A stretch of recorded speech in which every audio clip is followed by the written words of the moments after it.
Perkenalkan, nama saya Jonathan Lim, NPM 2251034. Saya dari kelas 5 IHMA, Prodi Ilmu Hukum, Universitas Internasional Batam. Tujuan dari pembuatan video ini adalah pemenuhan nilai ujian tengah semester dalam mata kuliah hak intelektual yang akan disajikan dalam bentuk video presentasi singkat mengenai hak intelektual. Jadi topik pertama yang akan saya bahas adalah definisi dari kekayaan intelektual dan hak kekayaan intelektual. Jadi kekayaan intelektual itu dapat didefinisikan sebagai sebuah kekayaan baru yang diciptakan dengan kemampuan intelektual manusia berupa ide atau gagasan yang kemudian dituangkan dalam bentuk nyata, dan bentuk nyata tersebut harus mampu dilihat dan dirasakan manfaatnya oleh halayak ramai serta memiliki nilai ekonomi bagi si penemu atau biasa kita sebut sebagai inventor. Kemudian definisi dari hak intelektual. Hak intelektual dapat didefinisikan sebagai sebuah hak bagi penemu atau pencipta guna melakukan penguasaan terhadap hasil dari kekayaan intelektual yang mereka temukan tersebut.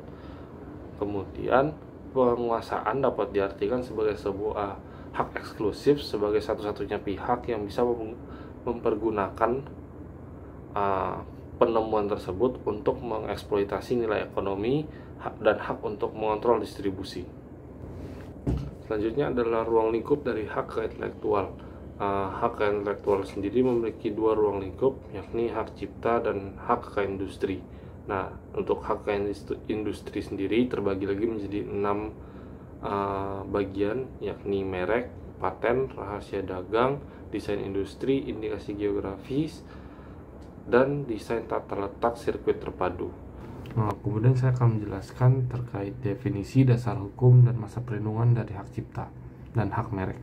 Hak cipta dapat didefinisikan sebagai perlindungan dan hak eksklusif berupa hak moral dan hak ekonomi bagi pencipta yang timbul secara otomatis yang sesuai dengan prinsip deklaratif. Kemudian dasar hukum dari hak cipta adalah Undang-Undang Nomor 28 Tahun 2014 tentang hak cipta. Kemudian masa perlindungan dari hak cipta berlaku seumur hidup dari pencipta dan ditambah dengan 70 tahun setelah kematian pencipta.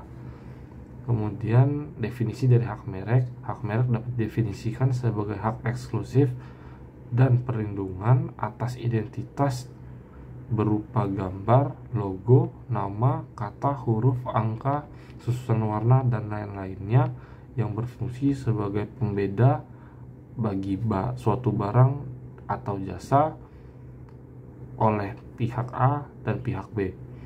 Kemudian dasar hukum dari hak merek terletak pada Undang-Undang Nomor 20 Tahun 2016 tentang hak merek dan indikasi geografis. Kemudian masa perlindungan dari hak merek berlaku selama 10 tahun dan dapat diperpanjang. Namun perlu diingat, perpanjangan hak merek dapat dilakukan 6 bulan sebelum habisnya masa perlindungan dari hak merek. Selanjutnya ada hak paten dan rahasia dagang. Definisi dari hak paten adalah hak eksklusif dan perlindungan yang diberikan kepada penemu atau pencipta di bidang teknologi untuk menguasai penemuan atau inovasi yang mereka temukan dengan tujuan melakukan monopoli dan eksploitasi terhadap nilai ekonomi dari hasil temuan. Kemudian dasar hukum dan hak paten diatur dalam Undang-Undang Nomor 13 Tahun 2016 tentang hak paten, dan masa perlindungannya sendiri dilindungi selama 20 tahun dan dapat diperpanjang selama 10 tahun. Kemudian terkait rahasia dagang, definisi dari rahasia dagang adalah informasi yang tidak diketahui oleh umum di bidang teknologi atau bisnis dan mempunyai nilai ekonomi serta dijaga kerahasiaannya oleh pemilik atau pelaku usaha. Kemudian dasar hukum dari rahasia dagang adalah Undang-Undang Nomor 30 Tahun 2000 tentang rahasia dagang. Masa perlindungannya sendiri, rahasia dagang tidak memiliki spesifik terkait masa perlindungan, karena selama rahasia dagang masih memenuhi unsur sebagai rahasia dagang, maka perlindungan masih akan tetap berlaku. Selanjutnya saya akan menjelaskan terkait desain industri dan indikasi geografis. Yang pertama, definisi dari desain industri adalah suatu kreasi tentang bentuk, konfigurasi, komposisi antara garis dan atau warna yang berbentuk 3 dimensi maupun 2 dimensi yang kemudian akan memberi kesan estetika pada suatu produk. Kemudian dasar hukum dari desain industri adalah Undang-Undang Nomor 31 Tahun 2000 tentang desain industri. Kemudian masa perlindungan dari desain industri berlaku selama 10 tahun dan tidak dapat diperpanjang. Kemudian indikasi geografis. Definisi dari indikasi geografis adalah suatu tanda yang menunjukkan daerah asal dari suatu produk yang kemudian menunjukkan karakteristik tertentu pada barang atau produk yang dihasilkan oleh suatu badan hukum atau perorangan. Kemudian dasar hukum dari indikasi geografis adalah Undang-Undang Nomor 20 Tahun 2016 tentang hak merek dan indikasi geografis. Kemudian masa perlindungan dari indikasi geografis tidak diatur secara jelas karena indikasi geografis akan dilindungi selama terjaganya reputasi, kualitas, dan karakteristik yang menjadi dasar diberikannya perlindungan atas indikasi geografis. Selanjutnya, saya akan membahas jenis dari HKI terakhir, yakni desain tata letak sirkuit terpadu, di mana definisinya adalah sebuah kreasi berupa rancangan peletakan 3 dimensi dari berbagai elemen, di mana sekurang-kurangnya satu dari elemen tersebut harus merupakan elemen aktif, serta sebagian atau semua interkoneksi dalam suatu sirkuit bertujuan untuk persiapan pembuatan sirkuit terpadu. Kemudian dasar hukum dari desain tata letak sirkuit terpadu adalah Undang-Undang Nomor 32 Tahun 2000 tentang desain tata letak sirkuit terpadu. Kemudian jangka waktu perlindungan dari desain tata letak sirkuit terpadu adalah selama 10 tahun. Kemudian selanjutnya saya akan melakukan sebuah analisa singkat terhadap kasus putusan nomor 35 garing Perdata Khusus Hak Cipta garing 2021 garing Pengadilan Negeri Jakarta Pusat.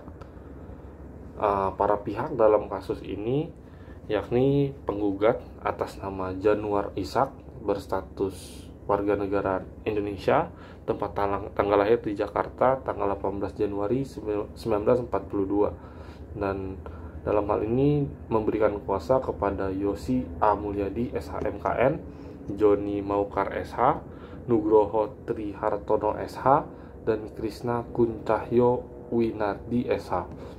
Kemudian yang menjadi tergugat dalam kasus ini adalah PT Elang Prima Retalindo, yang dalam hal ini memberikan kuasa kepada Budiansyah SH SEMH,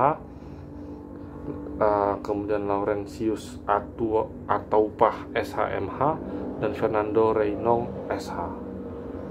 Selanjutnya saya akan membahas tentang kronologi. Latar belakang dari permasalahan ini adalah penggugat yang merupakan seorang pencipta lagu, yang dimana saat itu dia menciptakan lagu tanpa lirik berjudul SKJ 88 atau singkatan dari Senam Kesegaran Jasmani yang diciptakan pada tahun 1988. Kemudian penggugat juga telah mendaftarkan lagu tersebut untuk hak ciptanya. Kemudian dilanjut pada tahun 2009, ada sebuah perusahaan bernama PT Elang Prima Retalindo yang memulai menjalankan bisnis yang kemudian ditayangkan di televisi lokal dengan menjual produk bernama Bodymax Running Machine. Kemudian dalam proses penjualannya, PT Elang Prima Retalindo ini melakukan promosi berupa iklan melalui media televisi. Kemudian selama proses pengiklanan tersebut ternyata PT Elang Prima Retalindo ini menggunakan lagu SKJ 88 ini tanpa seizin penggugat. Maka pada tahun 2019 penggugat mengetahui bahwa lagunya digunakan tanpa seizinnya, sehingga pada tahun 2021 penggugat melayangkan gugatan kepada tergugat yakni PT Elang Primaretalindo yang ditujukan kepada Pengadilan Niaga di Jakarta Pusat. Kemudian dalam gugatannya penggugat menuntut ganti rugi sejumlah 1 miliar rupiah atas pelanggaran hak ekonomi dan senilai 5 miliar rupiah atas kerugian imaterial karena dia menganggap dia kehilangan potensi keuntungan dari penggunaan tanpa izin lagu karya penggugat.